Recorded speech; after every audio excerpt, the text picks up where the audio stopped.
Hi dears, ഇന്ന് നമ്മളൊരു simple റെസിപ്പിയുമായിട്ടാണ് വന്നിട്ടുള്ളത്. Mango pudding. നല്ല സോഫ്റ്റും യമ്മിയുമായിട്ടുള്ള പുഡിംഗാണ് കേട്ടോ. വളരെ കുറച്ച് ചേരുവകൾ മാത്രം ചേർത്തിട്ടാണ് നമ്മൾ ഈ പുഡിംഗ് ഉണ്ടാക്കിയിട്ടുള്ളത്.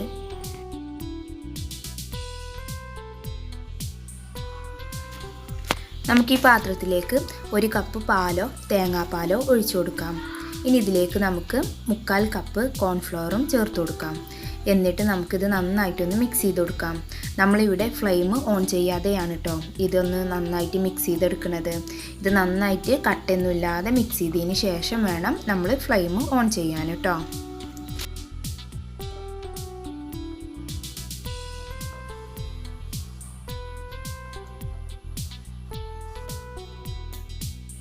ഫ്ലെയിം ഓൺ ചെയ്ത് ലോ ഫ്ലെയിമിലിട്ടിട്ട് നമുക്കിത് നന്നായിട്ടൊന്ന് കുറുക്കിയെടുക്കാം.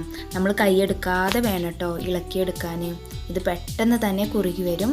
അപ്പോൾ നമ്മൾ നന്നായിട്ട് ഇത് ഇളക്കി കൊടുക്കാം കേട്ടോ. ഇപ്പം ഇങ്ങനെ ചെറുതായിട്ട് കുറുകി വന്നിട്ടുണ്ട്.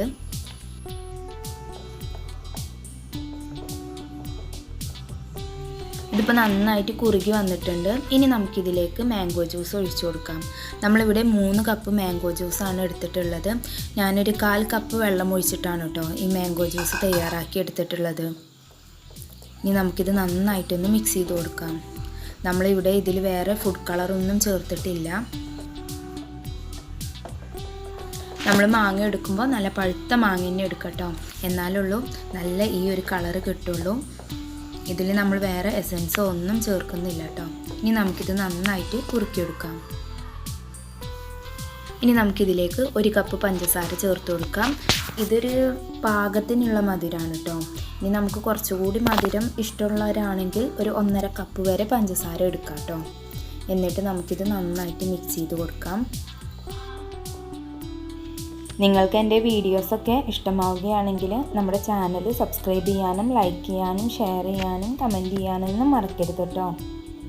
ഇതിപ്പോൾ ചെറുതായി ഒന്ന് കുറുകി വന്നിട്ടുണ്ട്. ഒന്നുകൂടി കുറുകി വന്നാൽ നമുക്ക് ഫ്ലെയിം ഓഫ് ചെയ്യാം കേട്ടോ.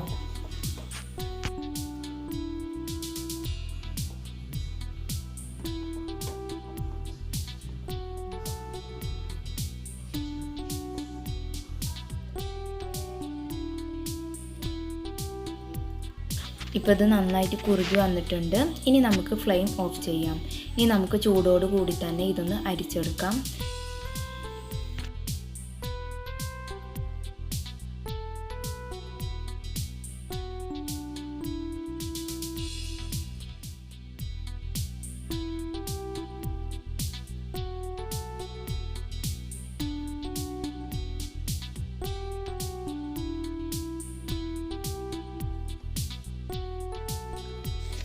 നമ്മൾ സെറ്റ് ചെയ്യാൻ പോകുന്ന പാത്രത്തിൽ കുറച്ച് നെയ്യൊന്ന് പുരട്ടി കൊടുക്കാം കേട്ടോ. അപ്പോൾ നമുക്ക് പെട്ടെന്ന് ഇത് ഡീമോൾഡ് ചെയ്തെടുക്കാൻ പറ്റും.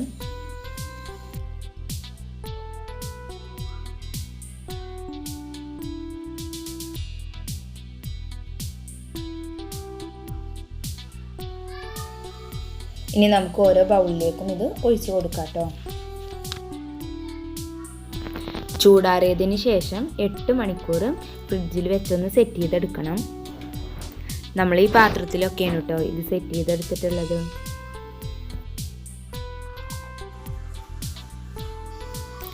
നമ്മുടെ പുഡിംഗ് ഇവിടെ സെറ്റായി കിട്ടിയിട്ടുണ്ട്. നല്ല സോഫ്റ്റ് ആയിട്ടുള്ള പുഡിംഗാണ്. തീർച്ചയായും എല്ലാവരും ട്രൈ ചെയ്ത് നോക്കാം കേട്ടോ. Thank you.